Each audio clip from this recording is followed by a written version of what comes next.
போலீசார் அடுத்த கட்டமாக தங்களுக்கே உரிய பாணிக்கு விசாரணையை கொண்டு போனார்கள் அமுதாவிடம். மேற்கொண்டு தாக்கு பிடிக்க முடியாமல் உண்மையை கக்கினார் அவர். நல்ல தோற்றம் கொண்ட அமுதாவுக்கு 5 ஆண்டுகளுக்கு முன்பு ஒருவருடன் கள்ளத் தொடர்பு இருந்தது. விஷயம் தெரிய வந்ததும் மனைவியை வன்மையாக கண்டித்தார் அசோக்.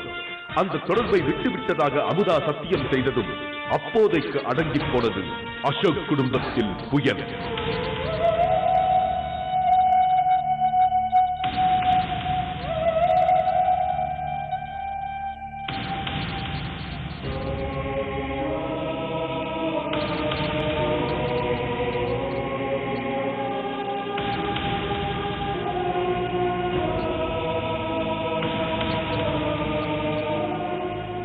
ஆனால் கணவன் அசோக்கின் நடவடிக்கையில் ஏகப்பட்ட மாற்றங்கள்.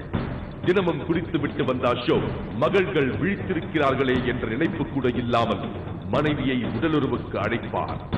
மனைவி சம்மதிக்கவில்லை என்றால் கள்ளக்காதல் லீலைகளை மேற்கோள் காட்டி படு ஆபாசமாக விமர்சிப்பார் மனைவியை. கட்டாய உடலுறவின் போது இயற்கைக்கு மாறாது கேவலமான வகைகளில் நடந்து கொள்ளும்படியும் அமுதாவை துன்புறுத்தி உள்ளார் கணவன் அசோக்.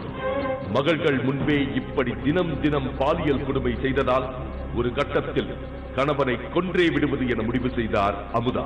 இதன்படி தாம் வேலை பார்க்கும் ரப்பர் மில்லில் இருந்து ஒரு பெரிய கிரானைட் கல்லை வீட்டுக்கு கொண்டு வந்தார் அவர்.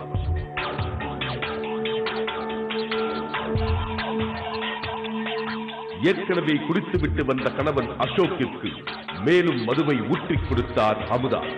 போதை உச்சகட்டத்தை எட்டிவிட்டதும் அப்படியே மயக்கமானார் அசோக். வீட்டுக்குள் மூத்த மகள் சொர்ணாவும் தூங்கிக் கொண்டிருந்த நிலையில் கச்சிதமாக காரியத்தில் இறங்கினார் அமுதா. டிவியை போட்டுவிட்டு அதன் சத்தத்தை அதிகமாக வைத்துவிட்டு பிறகு மயக்கமாக இருந்த கணவன் அசோக்கின் தலையில் தான் கொண்டு வந்திருந்த கிரானைட் கல்லை தூக்கி பலமாக போட்டார் அமுதா. தலையில் கல் விழுந்ததும் போதையில் இருந்த அசோக்கால் ஓரளவு மட்டுமே அலற முடிந்தது. ஆனால் அந்த சத்தமும் டிவி சத்தத்தில் கரைந்து விட்டதுதான் உண்மை.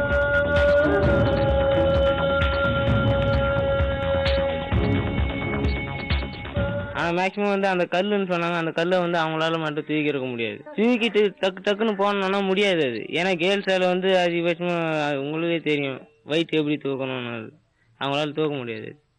தூக்கி 2 டைம்ஸ் போட்டு இங்கிருந்து இது வரைக்கும் கிழிஞ்சிருக்கு 2 இடத்துல. அவங்கள கேட்டப்போ வந்து மேலே இருந்து ஸ்லாப்ல இருந்து கல் விழுந்துடுச்சு சொன்னாங்க ஃபர்ஸ்ட். அதே டைம் வந்து இங்கிருந்து எங்கள் ஊர் பஸ் ஸ்டாண்டு அங்கே பக்கத்தில் தான் ரோடு, அங்கே போகிற வரைக்கும் அங்கே மறுபடியும் கேட்டால் கல் மேலே ஏறி விழுந்துட்டாரு. 2 மீனிங்ல சொல்லிட்டாங்க. இவ்வளவு விஷயங்களையும் சொல்லிய அமுதா குற்றத்தை ஒப்புக்கொண்டதும் அவரை கைது செய்து சிறைக்குள் தள்ளினார்கள் போலீசார்.